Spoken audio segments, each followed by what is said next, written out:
পুকুর সংস্কার করতে গিয়ে হনুমানজির পাথরের মূর্তি উদ্ধার। ঘটনাকে ঘিরে চরম উৎসাহ এলাকায়।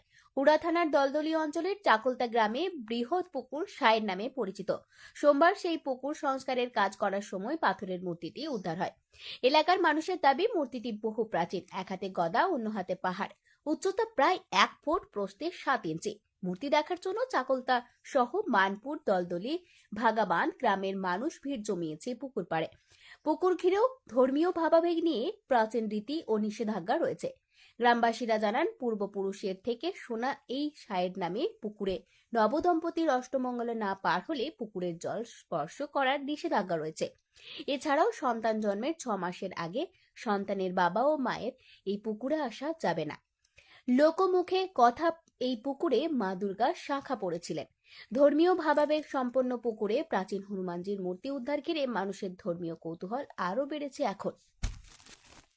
রীতিনীতি রয়েছে আমার যখন আমার বিয়ে হয়েছে আমি তখন থেকেই শুনছি, আজ 30 বছর বিয়ে। তো এইখানে ধরুন ওই যে বিয়ে হয় না, অষ্টমঙ্গলা না পিড়াগে পিড়ায় না এখানে।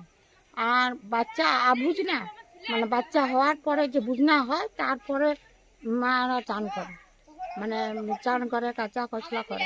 বুঝনার আগে কিন্তু কাঁচা কচলা করতে না, এইটা আমি শুনেছি। কতদিন ধরে এই নিয়মটা চলে আসছে?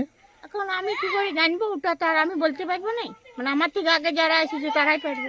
বিয়াঘর যদি হয় তাহলে এখানে অষ্টমঙ্গলা তক কোনো চান করে না। তারপরে যখন না বুঝানো যায় তখন তক এখানে চান করায় না। হ্যাঁ, তারপরে যদি শাখা রেখা করে পেরিয়ান যায় তো এখানে শাখা দিতে হয়। হ্যাঁ, এই সকল নিয়মগুলো। আর নিয়ম এখানে মা দুর্গা নিজে শাখা পড়িছে এই বাঁধে। হ্যাঁ, নিয়ে শাখা পড়িছে, তাহলে এখানে আমাদের শোনা গল্প। হ্যাঁ, পাথরের ঘাট আছে ওই যে ওই দিক দিয়ে। হ্যাঁ, চান করেছে তো, সবাই চান করছে, আমরাও চান করেছি। ওই তো বাধা, যখন বিয়া হলি অষ্টমঙ্গলা তখন ওইখানে চান করা চলবে না। অনেক নিয়ম রয়েছে। অনেক নিয়ম আছে। হনুমানজির মূর্তি এটা পাথরের, পুরানো অনেকই বটে। হ্যাঁ,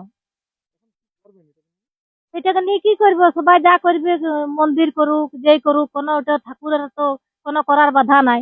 ঠাকুরকে যেভাবে হোক করতে পারে, যাই। এখানে সরকারি বামুন পেরে না, এখানে কোনো ইয়া চলবে না, ছেলেদের 6 মাস না গেলে এখানে শাদি কাটবে না। আর এখানে সিঁড়ি বাঁধা ঘাট আছে, পাথর, খুব বড় বড় পাথর আছে, তেমনি সাপ করা ওই চক্র আছে, দেখি।